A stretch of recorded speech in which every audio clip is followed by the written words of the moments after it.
श्रियकान्ताय कल्याणनिधये निधयेऽर्तिनाम् श्रीवेङ्कटनिवासाय श्रीनिवासाय मङ्गलम्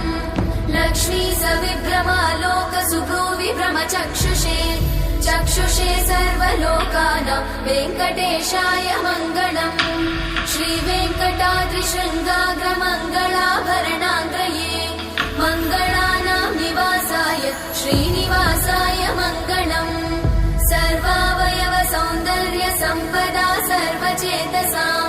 सदा सम्मोहनायास्तु वेङ्कटेशाय मङ्गलम् नित्याय निरवध्याय सत्यानन्दचिदात्मने